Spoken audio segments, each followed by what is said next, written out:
ભરૂચ જિલ્લાના રાજપાડી ચાર રસ્તા ખાતે કોંગ્રેસ દ્વારા જનમંચ કાર્યક્રમનું આયોજન કરવામાં આવ્યું હતું। આ કાર્યક્રમમાં ગુજરાત પ્રદેશ કોંગ્રેસના વિરોધ પક્ષના નેતા અમિત ચાવડા ઉપસ્થિત રહ્યા હતા। અમિત ચાવડા દ્વારા રાજપાડી ચાર રસ્તા સ્થિત ભગવાન બિરસા મુંડાની પ્રતિમાને ફૂલહાર કરી કાર્યક્રમની શરૂઆત કરવામાં આવી હતી। ઝઘડિયા તાલુકાના ગ્રામ્ય વિસ્તારના લોકો દ્વારા સ્ટેજ પર આવી અમિત ચાવડાને પોતાના વિસ્તારની સમસ્યાઓ રજૂ કરવામાં આવી હતી। બધાના પ્રશ્નો સાંભળ્યા બાદ અમિતભાઈ ચાવડા દ્વારા સરકાર પર પ્રહાર કરતા રોડ રસ્તા તેમજ વિવિધ મુદ્દાઓ પર ગુજરાત સરકારનો શાબ્દિક ઘેરાવો કર્યો હતો અને જણાવ્યું હતું કે જે પણ લોકો દ્વારા પોતાના વિસ્તારની સમસ્યાઓ રજૂ કરવામાં આવી છે એ સરકાર સુધી પહોંચાડી તેનું નિરાકરણ લાવવાના પ્રયત્નો કરવામાં આવશે। આ કાર્યક્રમમાં ભરૂચ જિલ્લા કોંગ્રેસ પ્રમુખ રાજેન્દ્રસિંહ રાણા, ઝઘડિયા તાલુકા કોંગ્રેસ પ્રમુખ ધનરાજ વસાવા, ભરૂચ જિલ્લા કોંગ્રેસના પરિમલસિંહ રાણા, સંદીપ માંગરોલા, શેરખાન પઠાણ, યુનુસ અમદાવાદી, કશ્મીરાબેન જેવા વિવિધ હોદ્દેદારો અને કાર્યકરો ઉપસ્થિત રહ્યા હતા।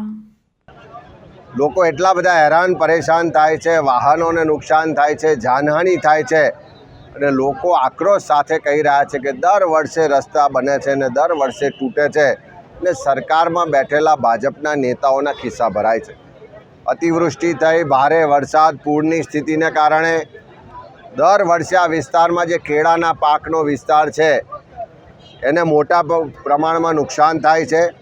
દિવસો સુધી પાણી ભરાઈ રહેવાને કારણે જમીનો, ખેતી બરબાદ થઈ જાય છે।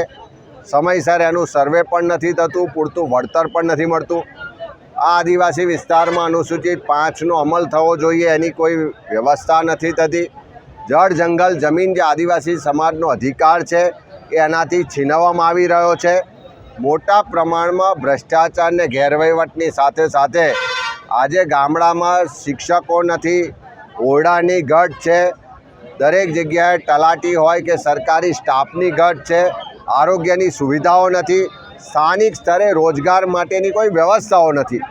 આ તમામ લોકોના જે સળગતા પ્રશ્નોને તકલીફો છે, ચારે તરફ ભ્રષ્ટાચાર ગેરવહીવટથી જે પ્રજા ત્રસ્ત છે એને આજે કોંગ્રેસના જનમંચ પર બધા જ લોકોએ ઉજાગર કરી છે અને કોંગ્રેસ પક્ષ તરફથી એમને અમે ખાતરી પણ આપીએ છીએ કે આવનારા દિવસોમાં એમના જે પ્રશ્નો છે, જે તકલીફો છે, સરકારનો ગેરવહીવટ ને ભ્રષ્ટાચાર છે એને ઉજાગર કરવા માટે અહીંયા સડકથી લઈને વિધાનસભા કે સંસદ સુધી એમના પ્રશ્નોને બુલંદ અવાજે વાંચા મળશે।